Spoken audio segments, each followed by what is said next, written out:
A mansão de mármore branco parecia intocável, silenciosa demais para um lugar tão cheio de segredos.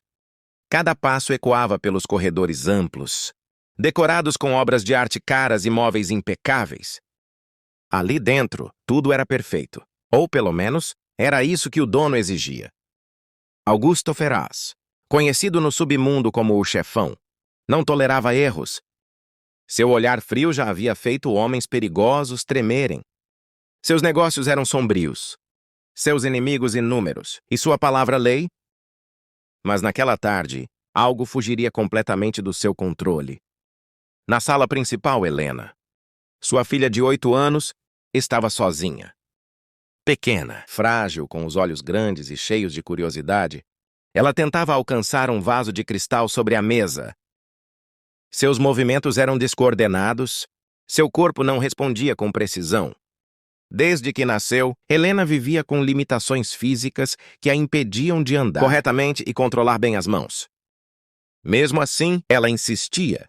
"Eu consigo", murmurou com a voz doce e determinada. Sua mão tocou o vaso. Por um segundo, o tempo pareceu parar, e então creche.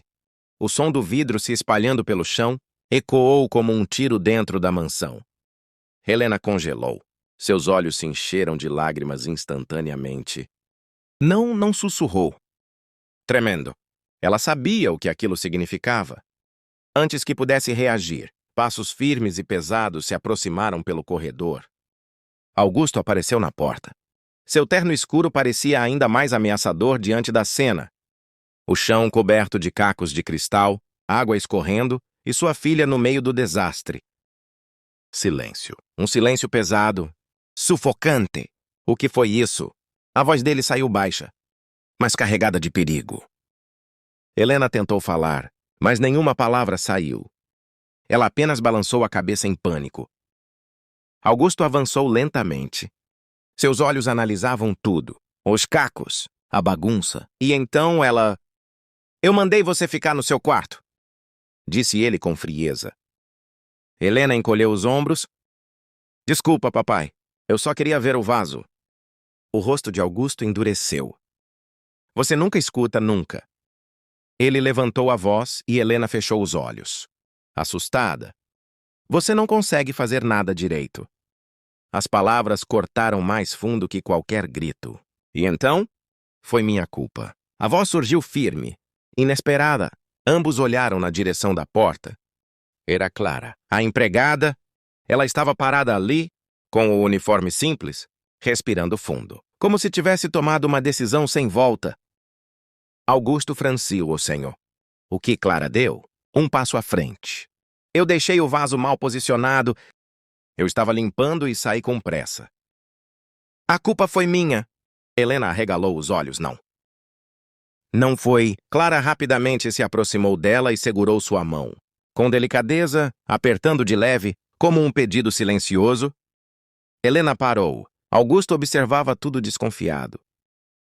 "Você acha que eu sou idiota?" disse ele com um sorriso frio. "Eu vi o que aconteceu." Clara engoliu seco, mas não recuou. "Mesmo assim, a responsabilidade é minha. Eu deveria ter garantido que tudo estivesse seguro." O silêncio voltou a dominar o ambiente. Augusto caminhou até os cacos no chão, chutando levemente um pedaço de vidro. Esse vaso veio da Itália.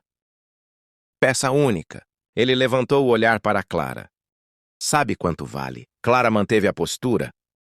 "Não, senhor. Mais do que você vai ganhar em toda a sua vida trabalhando aqui." Helena começou a chorar baixinho. Clara apertou sua mão novamente.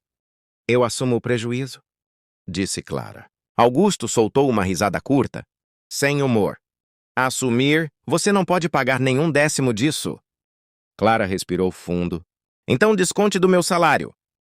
Tudo pelo tempo que for necessário." Augusto estreitou os olhos.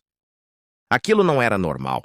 Empregados imploravam, mentiam, fugiam da culpa. Mas ela estava se oferecendo para pagar por algo que claramente não fez. Por que ele perguntou de repente? Clara hesitou por um segundo. Mas então respondeu. Porque ela não merece ser tratada assim. O ar ficou pesado. Helena segurou mais forte a mão de Clara. Augusto ficou imóvel. Ninguém falava com ele daquele jeito. Ninguém, cuidado com suas palavras, disse ele perigosamente calmo. Clara ergueu o queixo. Eu vejo todos os dias ela tentando, se esforçando, querendo agradar o Senhor. As palavras eram suaves, mas firmes, e tudo o que ela recebe é medo. Helena começou a chorar de verdade agora.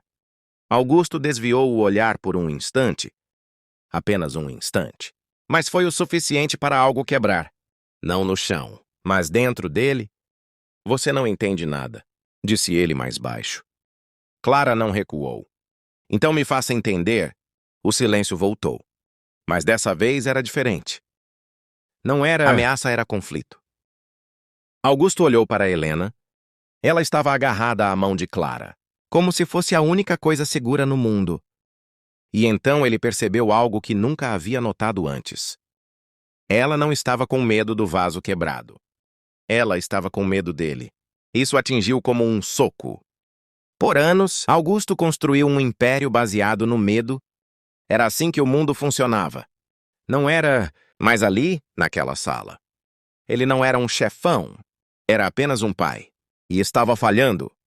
Ele passou a mão pelo rosto, visivelmente irritado, mas não com Clara. Com ele mesmo. Saiam, disse. Finalmente, Clara hesitou. Senhor, eu disse saiam. Mas sua voz não tinha mais a mesma força de antes. A Clara ajudou Helena a se levantar com cuidado. Antes de sair, Helena olhou para o pai. Seus olhos ainda estavam cheios de lágrimas. Mas havia algo mais ali. Esperança e medo. Sempre o medo. Augusto ficou sozinho na sala. O som do vidro quebrado ainda ecoava em sua mente. Mas agora havia outro som. As palavras de Clara. Ela não merece ser tratada assim. Ele olhou ao redor, tudo perfeito, tudo impecável e completamente vazio. Pela primeira vez em anos, Augusto Ferraz não sabia o que fazer. Mas uma coisa era certa. Algo havia mudado, e não havia volta.